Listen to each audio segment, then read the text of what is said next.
Good morning and welcome to today's Almost Daily Devotion. We are continuing to talk about hope. We're talking about how we can be messengers of hope in this world. And we're going to read a little bit from the book of Galatians, but we're going to talk primarily about our friend, your friend and my friend, Martin Luther. So we're going to read chapter 15 of Galatians, or 5, of Galatians. Look, I, Paul, am telling you that if you have yourself circumcised, having Christ won't help you. Again, I swear to every man who has himself circumcised that he is required to do the whole law. You people who are trying to be made righteous by the law have been estranged from Christ. You have fallen away from grace. We eagerly wait for the hope of righteousness through the Spirit by faith. Being circumcised or not being circumcised doesn't matter in Christ Jesus, but faith, working through love, does matter. So this has been a big argument in the church, a big controversy in the church since the 2nd century. There was a fight between two fellows, one whose name is St. Augustine and the other one whose name is Pelagius, and they were arguing about how exactly Christians are saved.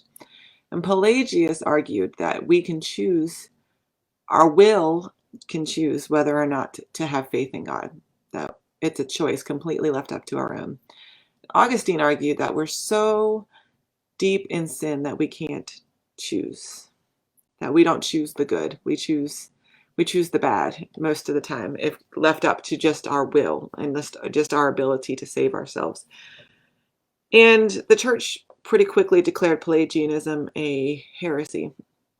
It said there's no evidence in the Bible that you are completely able to choose free and easy street, that you have a complete choice one way or the other. But instead, there's evidence of God's grace, that you need an act of grace, an act of salvation on your behalf, because we are fallen and sinful.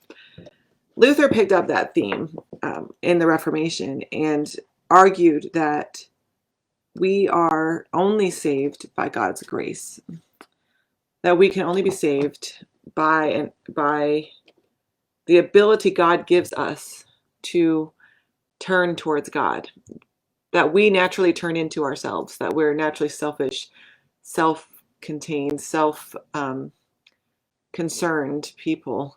And given the choice, we're going to turn away from God as opposed to turn towards God. And this is a problem if you want to be saved, because we're not going to choose to turn to God, but instead that God initiates that grace, that God gives us the gift of faith. And it's only through that gift of faith that we are able to see God at work, that we're able to be part of God's work. And so we do acts of love because of our faith. We choose God because God has chosen us. Now, why does that matter? Well, one thing, it takes a lot of the pressure off, right? It's not a day-to-day decision. It's if you're having a bad day and you're kind of upset with God, then that's okay, because your salvation is assured. Your salvation is steady. It doesn't have to be up to you to make that decision.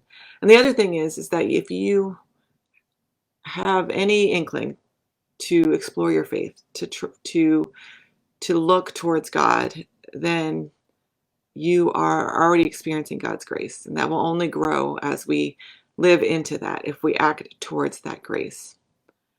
And so our challenge is to live life like people who are already saved, which means we worry less. We have a little less fear. We have a little less uncertainty and a lot more trust. And we can step out in acts of faith. We can step out in acts of love because we don't have to fear anymore. We're already saved. Our final destination is already assured. And so we can risk love. We can risk love for another. We can risk love for ourselves. And so how are you going to live out God's grace today? God bless.